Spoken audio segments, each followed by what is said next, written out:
അന്ന് കുട്ടിക്ക് എന്തായിരുന്നു സംഭവിച്ചത്?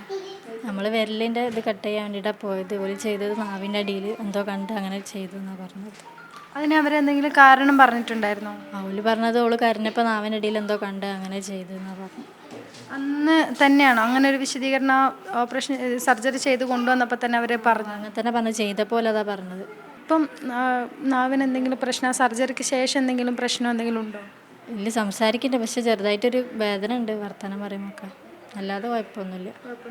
ഈ സർജറി ചെയ്യണതിന് മുന്നേ നിങ്ങൾക്ക് തോന്നിയിട്ടുണ്ടോ കുട്ടിക്ക് നാവിന് പ്രശ്നമുണ്ട് അല്ലെങ്കിൽ ബുദ്ധിമുട്ടുണ്ടെന്ന് തോന്നിയിട്ടുണ്ടോ? അല്ലെങ്കിൽ കാണിച്ചപ്പോൾ ഇതിന് മുന്നേ എന്തെങ്കിലും പറഞ്ഞിട്ടുണ്ടോ? ഇല്ലില്ല, അവള് നല്ലോണം സംസാരിക്കുന്ന കുട്ടി, അങ്ങനെയൊന്നും നമുക്ക് തോന്നിയിട്ടില്ല. നിങ്ങൾ അന്ന് അവിടെ വെച്ച് പ്രശ്നം ഉണ്ടാക്കുമോ അങ്ങനെ എന്തെങ്കിലും ചെയ്തോ? ഞങ്ങൾ ചോദിച്ചു, ഞങ്ങൾ വിരലിനല്ലേ പറഞ്ഞത്, ഓല് ചെയ്തത് നാവിനാണ്. ഓല് പറഞ്ഞ ഓൽക്ക് അബദ്ധം പറ്റിപ്പോയതാണെന്ന് പറഞ്ഞു. അന്ന് തന്നെ അവർ ക്ഷമ ചോദിച്ചു?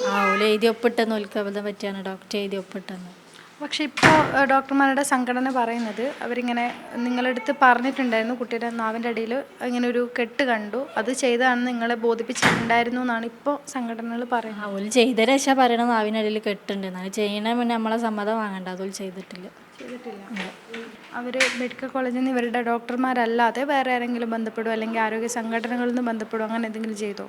ഇല്ലില്ല, അങ്ങനെയൊന്നും ഉണ്ടായില്ല. അപ്പോൾ ഇനി പരാതി കൊടുത്തിട്ടുണ്ട്, കേസുമായിട്ട് മുന്നോട്ട് പോകാൻ തന്നെയാണോ തീരുമാനം? ഇനിയൊരു കുട്ടിയും ഇങ്ങനെ ഉണ്ടാവരുതല്ലോ, അപ്പം അതിന് വേണ്ടി മുന്നോട്ട് പോവാ പരാതി കൊണ്ട്.